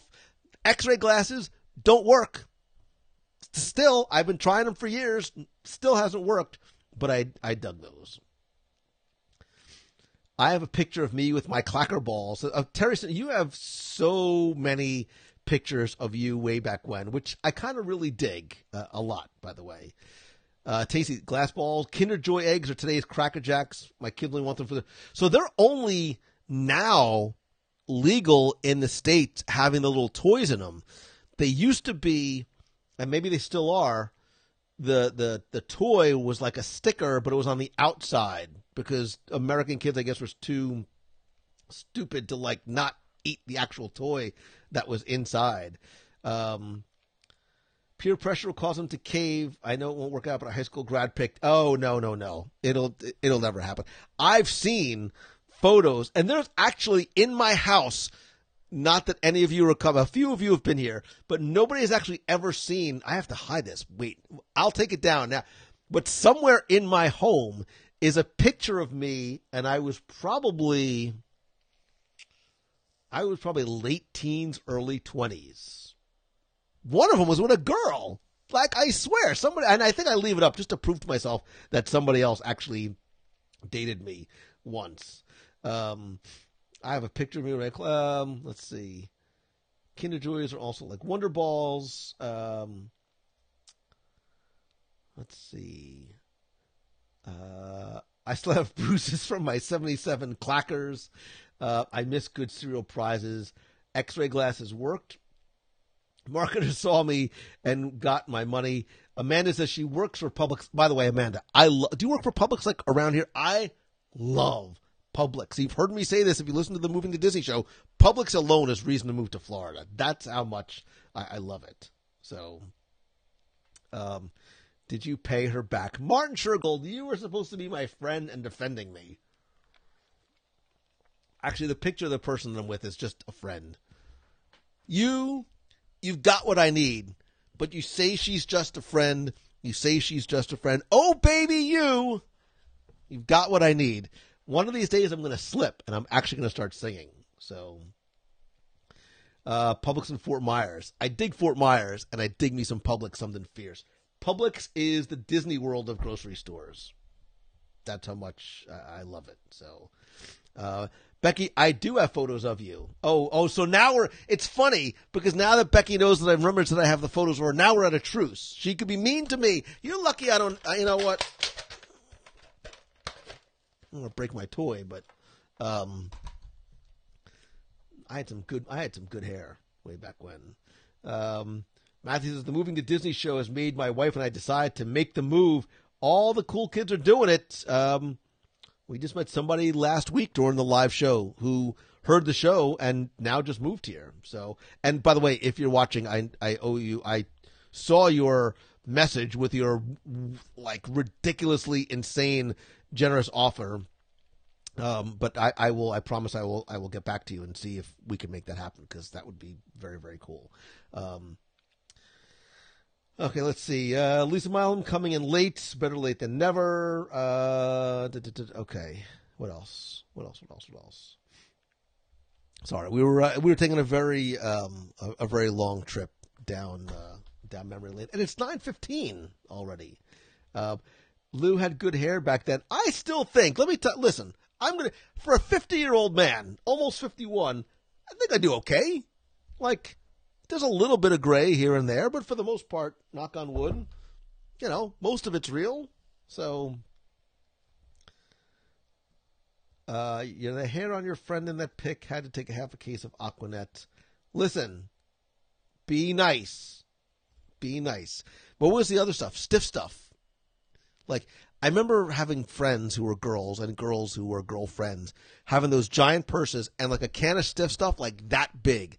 And they had like cases of it at home. Like, yeah. So for example, I won't say a girl that I dated for a long time with a very, very, very Italian name had stiff stuff. I think she got it by the pallet because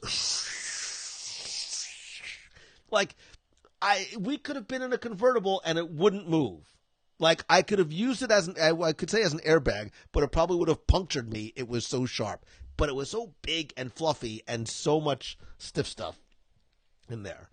It probably gave me like lung issues. I probably have pulmonary disease as a result of all that stiff stuff. No, she wasn't Aquanet. Aquanet was more like, I think Aquanet was more like what my grandmother probably had. Like in her bathroom. Who is it? What are you talking about? Don't you worry about what I'm talking about. I'm talking about very serious Disney-related things. Aquanet and stiff stuff is not Disney-related. Aquanet and Walt. First of all, Lillian loved Aquanet. There was a commercial that she did in 1953. I'm making this up for Aquanet. By the way, you're retarded. That is not a politically appropriate word to call me. Just so you know. So mean. Your Valentine's Day gift just got suckier. What do you think of that? You're not getting any of my quisp either. There you go. And it was not Olga, by the way. So mean. Why are girls so mean to me? It's like high school all over again. In 8th grade, 7th grade, 5th grade. Girls were really mean. Oh, God, girls were so mean. All you girls that made me cry. Let's say, now look at me. I'm holding a box of cereal, playing with Spider-Man toys, talking about Disney World. Look what you're missing out on, ladies. Yeah, there you go. Peter Pan is my Wilson. It is. I've totally. So I didn't use Brill Cream, Janine, but I do remember. God, what was that? I remember like for a while it was mousse, and then it was hair gel, and yeah, so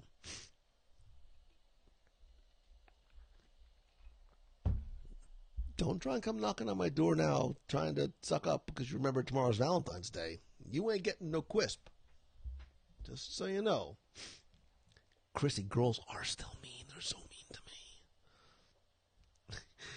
I left for 5 minutes and clearly missed. You probably missed the best 5 minutes of the show ever. You might want to go back and rewatch. Like, I think it was that good. So, that was the worst greasy kid stuff. Oh, my God. Dippity Doo. Kelly Lawrence, I remember Dippity Doo. Oh, God. Never mind. In high school, I used so much LA Looks, my hair could have broken. There was for a while, like, people think this is very soft, right? For a while, this was a little spikier, and it was a little bit more dangerous than it is now. I mean, it's a little bit soft, but my presence is no longer. Dude, Corey Bassett, my presence hasn't been the present since, like, ever. So, Martin Shergold, you can't go. Come on, man. This is all the fun stuff. Go get yourself a spot of tea and stay up later. So, and my hair always wasn't. Oh my God, you don't want to see old pictures of me. I mean, looking back, I know why girls didn't date me. I mean, it wasn't just because I had bad clothes, no personality, but also really bad hair, too. So, Amanda Patton, so late, but hi. Amanda, you've missed so much. You've been missed so much. There's been toys, there's been cereal, there's been 80s and 70s hair products, there's been Mouse Tunes theme songs. It's really been, this is because it's the anniversary of WDW Radio this week.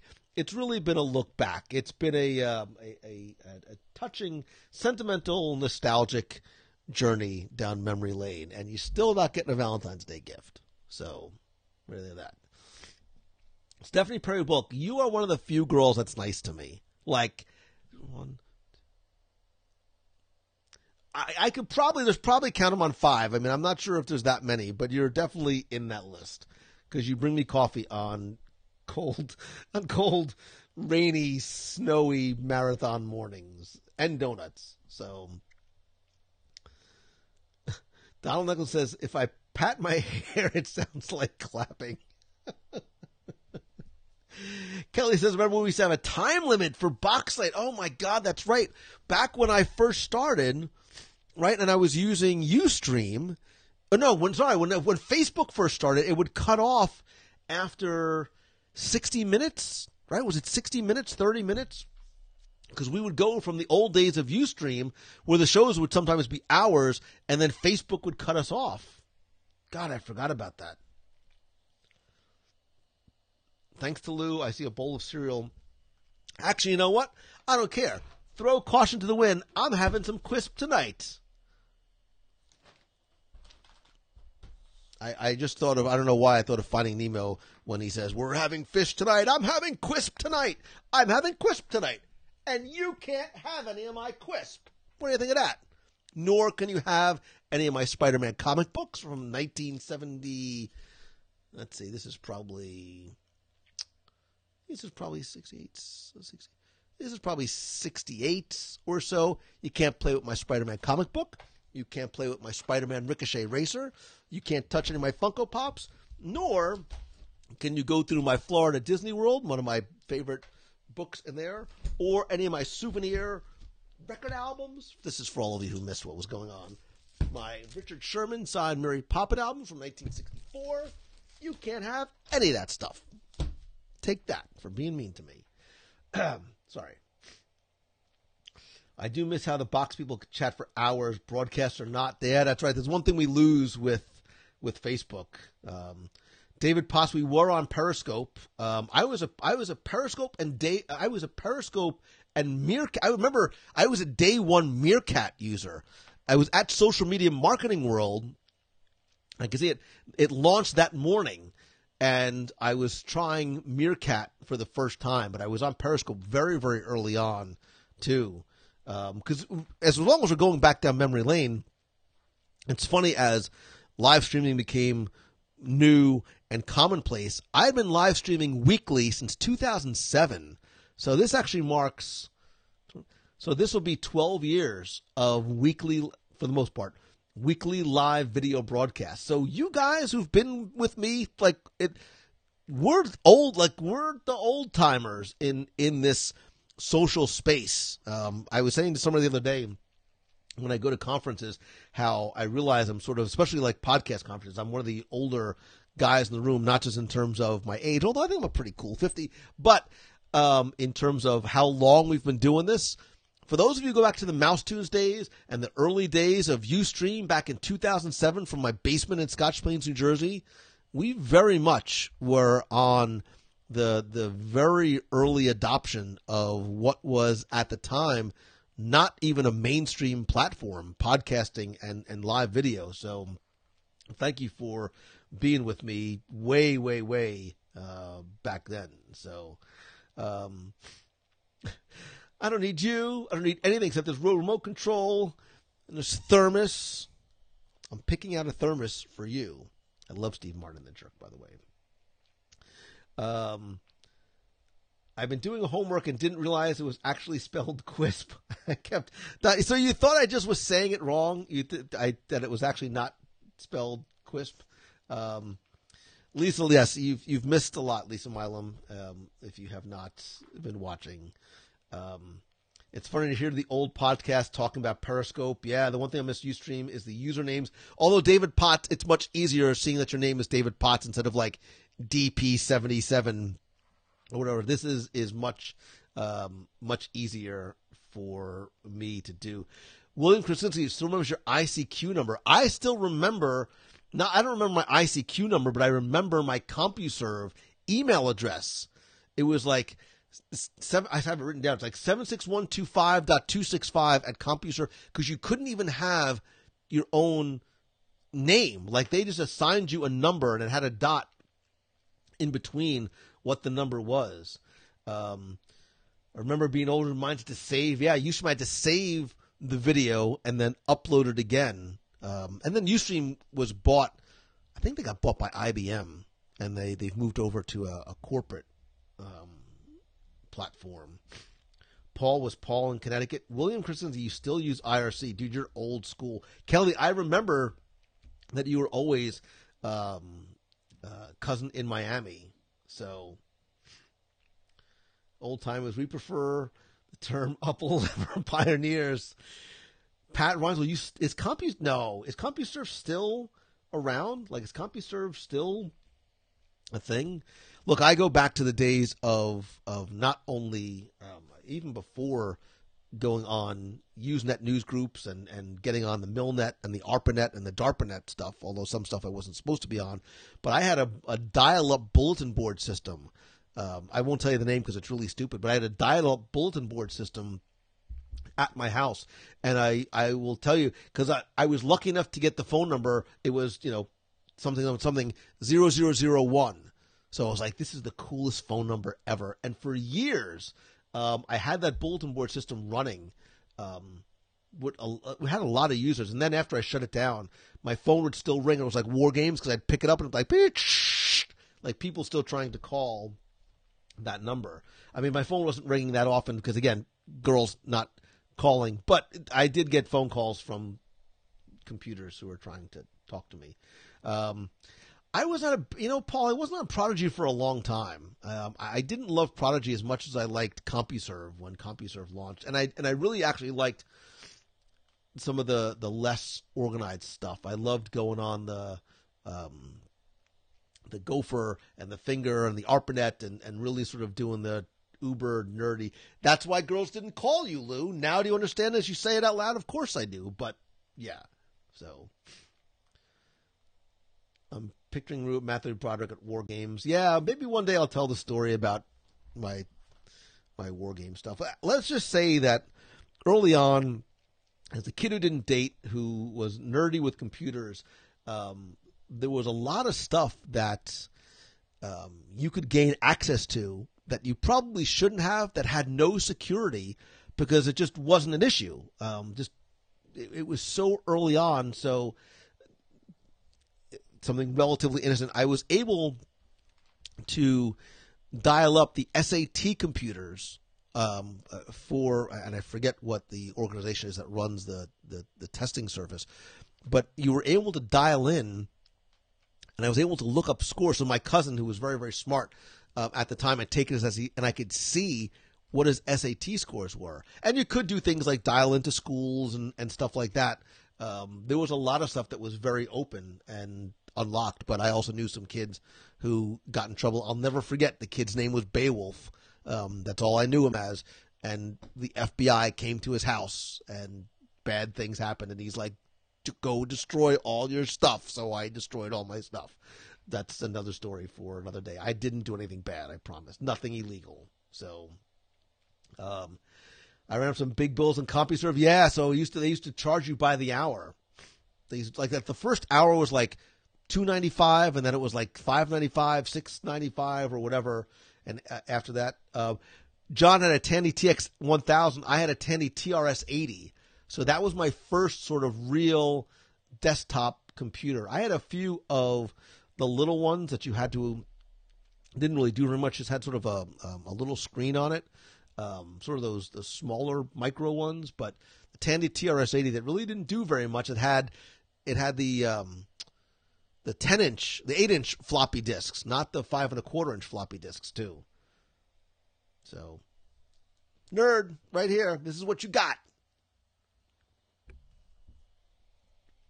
That's why girls didn't date me. I had a Trash 80. And I still remember getting my very first Hayes 400 baud modem, and me and this kid Brian from my school, another nerdy kid who didn't date very much, were the only two ones. And it was me, my dad, and this guy Tony, and he and Brian and I dialed up each other, and we were like HELLO, and just thought it was the coolest thing in the world. Trash 80 didn't do very much, but it was my only friend. And then Brian. A Spectrum ZX. There you go. I actually got a new Commodore. So I was never a Commodore 64 guy. I went from the Tandy to an Apple.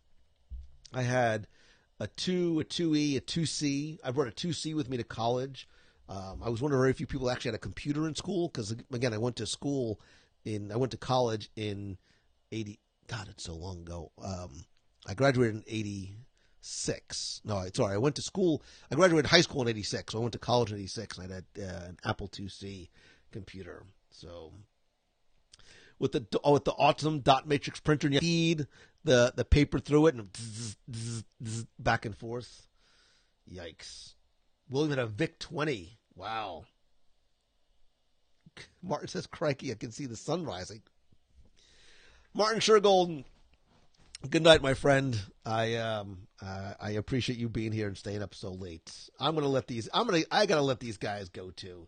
It is getting late, and my Quisp is calling me, and I can't wait to have my cereal. I'm gonna go downstairs. I'm gonna put my pajamas on. I mean, I mostly have my pajamas on anyway, but I'm gonna get cozy, and I gotta do some work, and for the thing that I'm working on, which I'll announce relatively soon-ish. So, you didn't have to sell all your old Apple stuff. Colin, I did. I don't have any of my Apple stuff anymore. I have none of my Apple stuff, unfortunately. I wish I would have kept it, but I don't. So, just a couple of quick reminders. Don't forget, if you have not listened to our top 10 things to do when it's cold outside, don't just listen, don't just comment, please. Help spread the word. Share it with a friend or a stranger, whatever. The meat of the month, don't forget, it's going to be over Princess Marathon Weekend. That's Saturday, February 23rd. Momentum. Tickets are on sale now. You can still take advantage of the super early bird. For the Momentum Retreat, which is coming up this summer, again, it's only limited to 10 people. It's a weekend retreat at a vacation home here in Orlando. It has been opened for just a couple days for prior attendees. I think we only have 6 spots left. I'm going to open it up to the nation tomorrow, and then I'll open it up to everybody else next week. So if you're interested in coming, just go to LouMongello.com, click on the retreat button. You can find out more. And what else? Thanks to all of you who are members of the nation. You know how much I love you. If you are not part of the Box People group, what are you doing? It's fun. It's free. It's where the conversation should happen. But again, I appreciate everybody who is part of the Nation family for all your love and support. And I've got some cool things planned that I'm going to do for you guys coming up soon. Don't forget, too, our cruise. Hold on. I'm getting there. Come on. Hold on. Wait, stop it. Our cruise from New Orleans in February, which is going to be, at this time next year, we're going to be on the Wonder out of New Orleans. I just saw Becky says we have one 5A cabin balcony for the NOLA cruise at day one prices. You ain't going to get that anywhere else, I promise you. And oh, the fun we're going to have not just on the cruise, but before and after it as well. And again, there's lots of stuff I've got planned that I'm thinking about, that I am working on, that I am excited to share with you guys in the coming weeks and the coming months. I have a neat little project that I'm going to start working on. Plans have been going on for a while. So thanks to all of you for taking the trip down memory lane. with me tonight. I love you. I appreciate you. I would not be here without you for the past, again, it's been, this year will be 14 years that I've been podcasting. It's been 12 years that I've been doing the weekly live videos, and it is all because of and thanks to you. So from the bottom of my heart, I sincerely love and appreciate you. And if there's ever any way that I can show it, that I can thank you, please let me know. Otherwise, I will see you guys next week. I hope that this truly is your best week ever. Happy anniversary. See ya.